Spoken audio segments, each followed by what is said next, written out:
अशा बातम्या आल्या होत्या की लोकांच्या मर्डर केसमध्ये मुंबईवरील 6 सलीम नाईक यांची देखील चौकशी केली होती, त्याच्यामध्ये सत्य आहे का? हे बघा, महात्मा गांधीच्या खुनामध्ये सावरकरांची चौकशी केली होती ना, काय निष्पन्न निघालं? शेवटी काही गोष्टी स्टिकर चिकटवले जातात, ते स्टिकर खरे नसतात.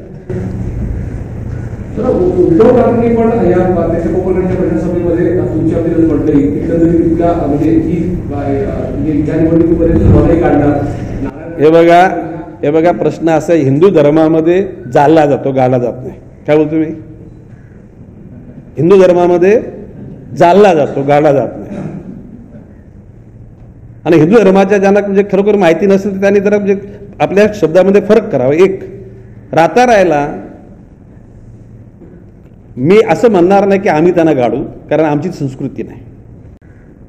पण नवी मुंबईची जनता 22 तारखेला योग्य निर्णय घेईल आणि 23 तारखेला काय कोणाचं केलं ते दिसेल. खूप प्रश्न मांडले असतील, विकासाच्या संदर्भातले मुद्दे मांडले, खूप कचरा कुंड्याच्या मंडईच्या मुद्दे मांडले. आता त्यांना APMC ही नवी मुंबई महापालिकेशी कनेक्टेड नाही हे पण त्यांना कोणी माहिती दिलेली नाही. APMCचा कारभार हा त्यांच्या आवारामध्ये स्वतंत्र चालतो. त्यांना कोणतरी सांगितलं की हे it is part of corporation आणि म्हणून त्यांनी सांगितलं की इथली साफसफाई वगैरे वगैरे वगैरे. ओके, मला ते जास्त बोलायचं नाही. आता त्याने एक असा आरोप केला, तर मी सांगतो तुम्हाला की बाळासाहेबांनी ज्यांना मोठे बनवले त्या लोकांनी पाठीत खंजीर खुपसले. बरोबर आहे? मी तुम्हाला अति शपथेने सांगतो, मी ज्याला तिथून गेल्यानंतर बाळासाहेबांनी मला फोन करून, गणेश तू शतायुष्य हो, तुझं आयुष्य म्हणजे दीर्घ आयुष्य होताना आरोग्यपूर्ण तुझं जीवन जावं, हे बाळासाहेबांनी मला अशा प्रकारची फोनवरून मला आशीर्वाद दिले. आता बाब अशी आहे की मी शिवसेना सोडली नाही, शिवसेनेही मला तिथून बाहेर काढलं होतं. आता प्रश्न असा, मी त्याशी पण म्हटलं होतं की घर वडिलांना जर एखाद्या मुलाचा कारभार पसंत नसेल तर वडिलांना त्याला घराच्या बाहेर जाण्यात सांगण्याचा अधिकार आहे, तो त्यांनी बजावला. माझं त्याच्याविषयी तक्रार होती का? नाही. त्या परिस्थितीत आम्ही वळचणीला उभा राहिलो, पाऊस पडत होता. पाऊस थांबल्यानंतर आम्ही पाईपमध्ये गेलो, संसार तिथे सुरू केला, पाईपांमधून झोपडं बांधलं, चालीमध्ये आलो, LIG मध्ये आलो, MIG मध्ये आलो, HIG मध्ये. आता बंगला बांधलाय. बंगला त्या अर्थाने कुठल्या? आता माझा बंगला नाही. काय बोलतो मी? गोरगरिबांची माथाड्यांना घरं दिली नाहीत आणि आपले स्वतः. तुम्हाला माहिती आहे ना, गणेश नाईकचा या नवी मुंबईमध्ये बंगला नाही. गणेश नाईक सर्वसामान्य माणसासारखा एका कॉलनीमध्ये फ्लॅटमध्ये राहतो. फ्लॅट पण सुद्धा फार मोठा नाही. एकेकाली मी आणि संजू नाईक आम्ही दोघे जण 1000 स्क्वेअर फुटाच्या फ्लॅटमध्ये आम्ही राहतो. आता संजू नाईक थोडेसे म्हणजे मुलगा झाला, आता म्हणजे असं त्याला अभ्यास करायला खोली पाहिजे म्हणून तो बाजूला सरकलेला. एरवी म्हणजे गेल्या 2 महिन्यापर्यंत आम्ही 1000 स्क्वेअर फुटाच्या फ्लॅटमध्ये राहत होतो. आणि हे सांगताना मला लाज नाही वाटत. म्हणून कोणी आपल्या स्वतःच्या माड्या बांधल्या, म्हणजे बंगले बांधले, हे आक्षेप करता माहिती घ्यायची आणि बोलायचं. मी आजवर कधी बोललो नव्हतो, पण आता बोलण्याची वेळ आणली म्हणून मला बोलावं लागतं.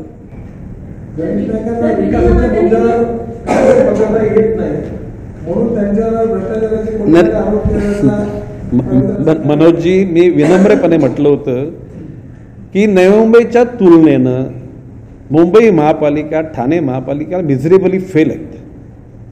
पाणी पुरवठ्याच्या बाबतीमध्ये, घनकचऱ्याच्या बाबतीमध्ये, मलनिःसरणाच्या बाबतीमध्ये, गार्डन्स, मैदानं, हॉस्पिटल, एज्युकेशन. मुंबई महापालिकेच्या शाळा मराठी ओसाड पडल्या आणि नवी मुंबईचा पट वाढतो हे तुम्हाला माहीत नाही का? नवी मुंबई महापालिकेच्या शाळांचा पट वाढतो ही वस्तुस्थिती आहे. आपल्या पत्रकार बंधूंना मी असं बोलतोय, खोटं आहे का ते? खरं आहे. मग मुंबईतल्या शाळा का ओसाड पडतात? मराठी अस्मिता जगवण्याचा तुम्ही ठेका घेतला आहे, मराठी भाषा वाचवण्याचा तुम्ही वारंवार पुनरुच्चार करता. मग मुंबईमध्ये मराठी शाळा बंद होतात, त्याच्याविषयी तुम्ही काय कारवाई केली? नवी मुंबई तुमच्यापेक्षा फार पुढे आहे आणि म्हणून माझं म्हणणं आहे की नवी मुंबईच्या विकासाकरता आम्हाला मतं देणं, आमचा झेंडा लावा, हे बोलण्याचा नैतिक अधिकार तुमच्याकडे नाही. कारण तुमच्या मुंबई, ठाणे आणि कल्याण आणि असलेल्या महापालिकांची अवस्था ही दुरावस्था आहे. तुमच्या विरोधात जे पक्ष आहेत त्या सगळ्याचे पक्षप्रमुख येऊन गेले, प्रचार सभा झाल्या, त्या तुमचे पक्षप्रमुख अचानक रद्द काय संकेत आहेत? नाही, काल दिलीप वळसे पाटील, खरं म्हणजे माझं पवार साहेबांशी परवाच बोलणं झालं होतं. त्यांनी त्यांची अडचण सांगितली, पण मी कोणाला सांगितली नव्हती. परंतु तरीसुद्धा दिलीप वळसे पाटील त्यांनी पाठवलं होतं. दिलीप वळसे पाटील काल दोन्ही सभांमध्ये बोलले की काल संध्याकाळी काही मिटिंग होत्या आणि आज लोकसभेचं एकूण अधिवेशन चालू आहे म्हणून ते आले नाहीत. राजकीय अर्थसंदर्भ काही नाही नाही, बिलकुल नाही. तुम्ही चिंता फार तुम्ही निवडणुकीचं जिंकल्यानंतर पहिली सभा होती त्यात सगळं त्यांना मी बोलवेन. त्यांना आणखी काय राहिलं? नाटांनी जो आरोप केला का, जो विकास झाल्याचा दावा तुम्ही करता, तो विकास तुमच्यामुळे नाही तर माझ्या प्रशासकीय अधिकाऱ्यांमुळे झाला असा त्यांनी एक दावा आता- केला. आणि त्याचबरोबर त्यांनी तुम्हाला एक चॅलेंज दिलं होतं पूर्ण नाईक परिवाराला, तर तुम्ही जी विकास कामं केलेली होती 4 वर्षात कुठल्या तरी ठिकाणी तुम्ही कोणी उपस्थित असलेला फोटो मला द्या, मी माझी राजकीय कारकीर्द चॅलेंज. Okay okay okay. आता एक सांगूया, ज्या वेळेला मोरबे धरण घेतले त्यावेळेला माननीय विजय नाटा होते का इथे? होते का? आपल्याला विचारतो तुम्ही.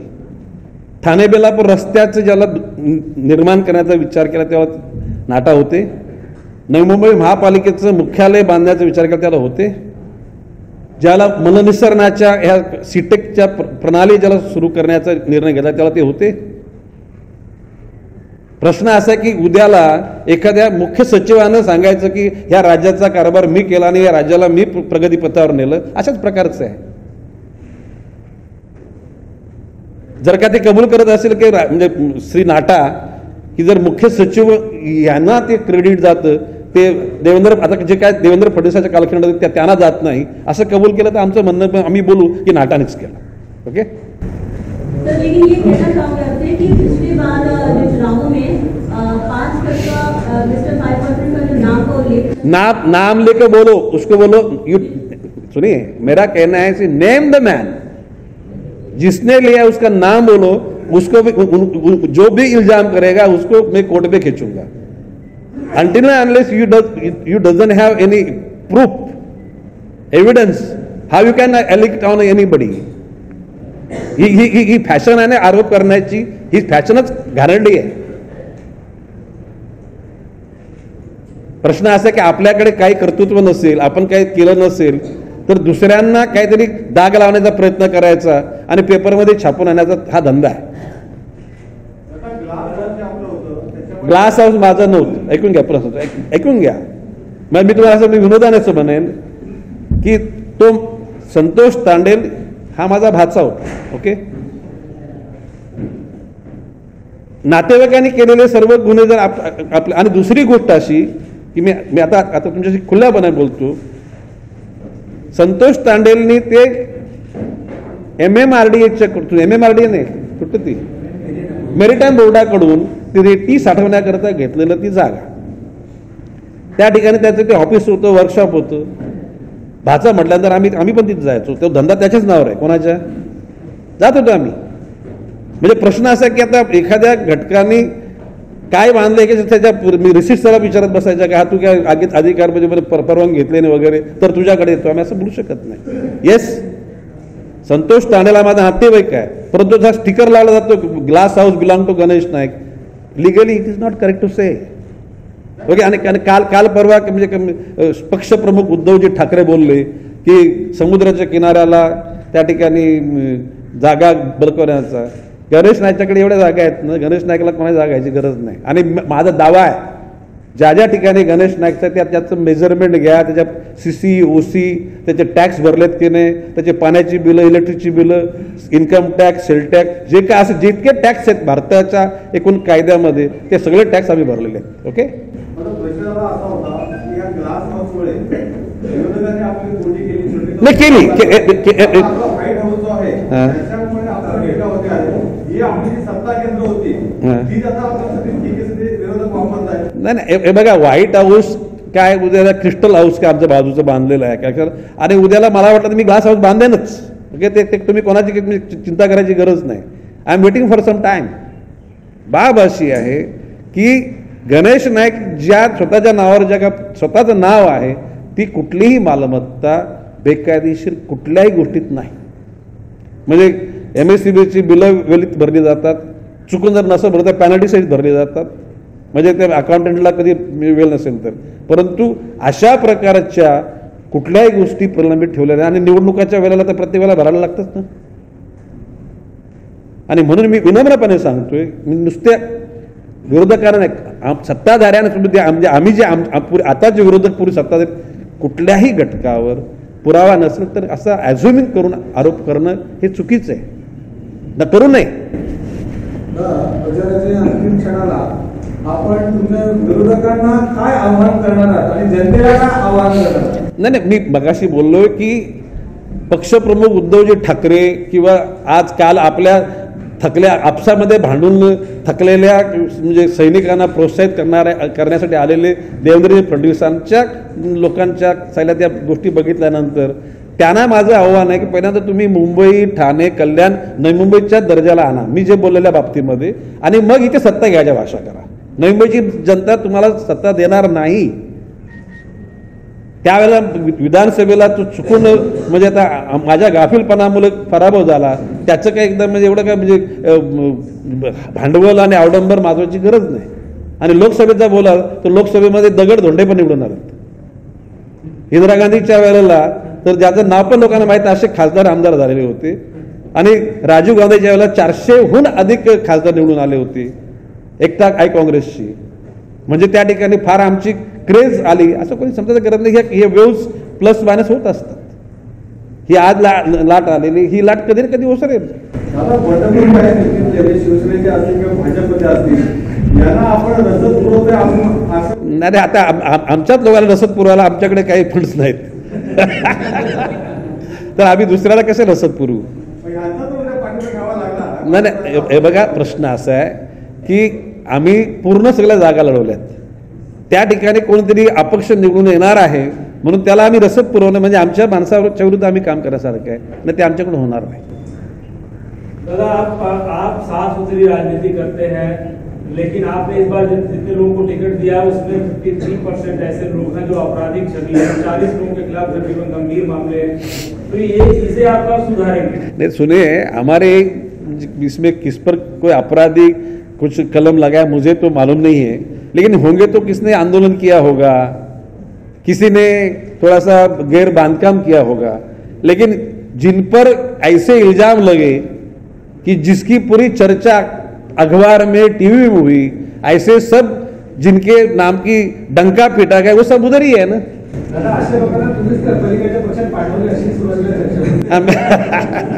मी तुम्ही विश्वास ठेवते माझ्यावर.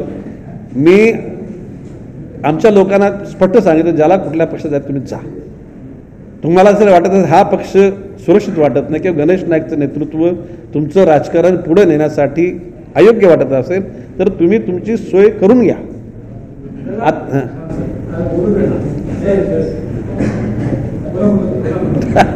तर आणि बाकी एक गोष्ट खरी आहे की माझ्या मनात काही लोकांना फार माझे प्रिय होते, त्याला जर तू तिथं पडशील आपल्या तिकिटावर तर तू त्या पक्षात जायला सुद्धा हरकत नाही असं माझ्या डोक्यात होतं. म्हणजे काही ठिकाणी प्रश्न असा आहे की एक गोष्ट खरी आहे की नॉन महाराष्ट्रीयन किंवा गुजराती मारवाडी बहुल असलेला परिसर हा शक्यतो आताच भ्रमनिरास झाला. आता युपीच्या सर्व घटकांनी अतिशय तीव्र नाराजी व्यक्त केलेली आहे की आम्हाला या भाजपला पण मतदान करायचं आणि शिवसेना. तर हे तुम्हाला थोडंसं तुमच्यापर्यंत पोहोचलं असेल झिरता, कारण युपीच्या एकाही माणसाला म्हणजे व्यक्तीला तिकीट दिलेलं नाही. दादा उद्धव ठाकरे जी ने बोला था कि जितने भी लोग उनके पार्टी के गद्दार हैं उनको उन्होंने बर्खास्त कर दिया, निकाल दिया. आपके पार्टी के भी बहुत सारे लोग, जैसे उन्होंने उस दिन कहा अपने भाषण में कि शिवसेना प्रमुख बाला साहब ठाकरे ने जिन लोगों को बड़ा किया उन लोगों ने छुरा घोष दिया, आपने भी बहुत सारे लोगों को बड़ा किया, उन्होंने भी मेरे पीठ में कुछ दाग नहीं है, छुरा भोगा नहीं मेरे को. देखिए बात ऐसी मैं नहीं बिल्कुल नहीं, उनको छुटा कर दूंगा. जगह वो अच्छा है. ओके, रहा सवाल मैं बोल रहा हूं कि उद्धव जी ठाकरे ने जिस दिन बाला साहब ठाकरे की और मेरी आखिरी मुलाकात उस दिन जब मैं गया तो बाला साहब ठाकरे ने मुझे बोला गणेश बसा. मतलब मैंने पूछा कि साहब मुझे क्यों बुलाया है? चलो तेरे से थोड़ा काम है. बैठने के बाद मतलब कौन सा काम है, तो मेरा कल मैसेज मिला, तो मतलब कौन सा मैसेज, तो मनोज जोशी ने बताया तो मतलब हाँ मिला ना, उन्होंने बोला कि इस्तीफा मांगा है। तो मैंने बोला मैं इस्तीफा नहीं दूंगा, मुझे कारण बताओ कि मैंने क्या गुनाह किया है तो मैं इस्तीफा दूं। मंत्रिमंडल से क्यों, विधायक सिर्फ से भी इस्तीफा, राजनीति छोड़ूंगा, लेकिन मुझे कारण बताओ कि मैंने कुछ बहुत बड़ा गुनाह किया है कि जिसके कारण मैं यदि मंत्री पद से नहीं हटा तो पार्टी को बहुत बड़ा नुकसान होने वाला है, ऐसा कुछ कारण होगा तो मैं जरूर इस्तीफा दूंगा। तो बोले नहीं, एक ऐसी शक्कर होती ना, बड़ी बड़ी शक्कर उठा के उन्हें बोले 6 महीने के अंदर तुझे बड़ा पद दूंगा।